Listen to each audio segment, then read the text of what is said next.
Bonjour Monsieur le maire. Bonjour. Merci de nous accueillir dans votre bureau pour cette nouvelle édition de votre rendez-vous avec le maire du mois de décembre. Bouc-Bélier a présenté sa candidature au concours de Villes et Villages Fleuris et Capitale de la Biodiversité. A-t-elle été récompensée ? À chaque présentation, là où nous avons été candidats, on a eu une récompense, puisque sur le village et villes fleuries, nous avons obtenu le premier prix dans les Bauges-du-Rhône, nous en sommes très fiers, ce qui veut dire que et l'équipe des services techniques qui s'occupent de ça, et puis aussi nos concitoyens ont fleuri leur maison, et nous avons fleuri les espaces publics.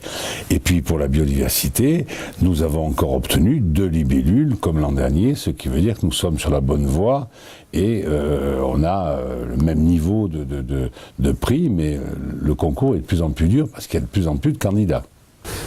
En tant que maire, vous vous êtes beaucoup impliqué dans l'implantation de l'entreprise Amazon sur la commune. Que va-t-elle apporter à Bouc-Bélier ?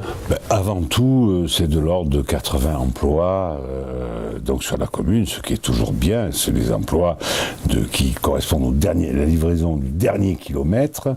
C'est-à-dire qu'en fait, les colis arrivent par gros porteurs, si je puis dire, et puis après ils repartent de là pour être livrés dans les villages alentours ou les villes alentours, comme Marseille par exemple.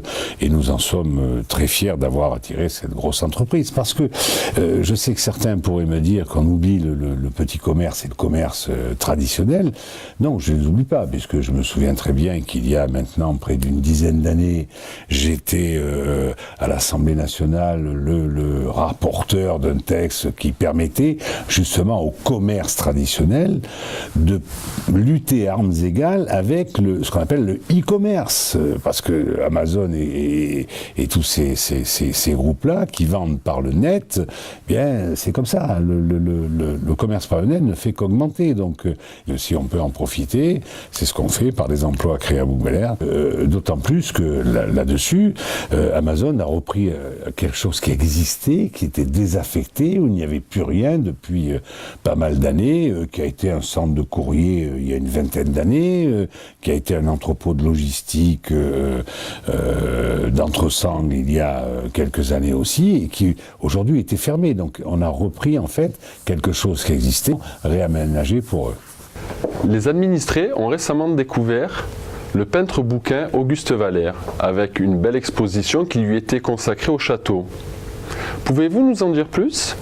Écoutez, la dernière exposition concernant Auguste Valère, que j'ai bien connue, puisque je l'ai même soigné quand j'ai exercé, Auguste Valère, en février 89, on avait fait à l'époque une exposition le concernant. Donc vous voyez, entre 89 et maintenant, il s'est passé plus de 28 ans, et je pense qu'il était normal que, présenter à tous ceux qui ne connaissaient pas Auguste Valère, il était normal qu'on fasse une exposition pour qu'ils puissent connaître son œuvre. Je me souviens être allé dans son atelier, chez lui, on dominait la plaine de la salle, donc il a vu aussi l'évolution de la plaine de la salle, quand elle n'avait que quelques bastides comme Montjalard, comme les Platanes, mais la ferme Morel, enfin voilà. Et donc quand je vous disais nouveaux administrés, il y avait entre autres les scolaires. Et je sais que beaucoup d'enfants, beaucoup de classes ont pu visiter cette exposition, et moi j'en suis ravi et très, très fier.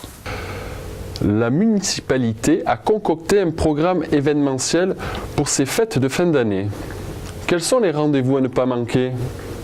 Je parlais des scolaires en parlant de Valère. Là, je peux vous dire qu'il y aura un spectacle dans chaque classe. Tout le monde aura un spectacle de Noël. Et puis après, évidemment, vous avez le réveillon du 31 qui se fera ici aux Terres Blanches, qui est ouvert à tous, évidemment. Et puis, le 1er janvier, où là, je donne rendez-vous à tout le monde. Et je vous encourage même à laisser un message en téléphonant au service promotion à la mairie. Avant le 20 décembre, si je ne me trompe pas, laissez un message de bonne année qui sera affiché sur écran le 1er janvier, et avec évidemment le feu d'artifice, et puis à côté de ça, la pompe, et puis le vin chaud. Merci Monsieur le maire. Avez-vous quelque chose à rajouter ?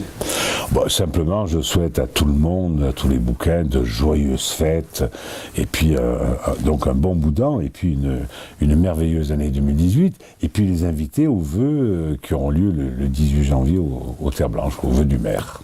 Merci. Au revoir et à bientôt pour une nouvelle édition de votre rendez-vous avec le maire.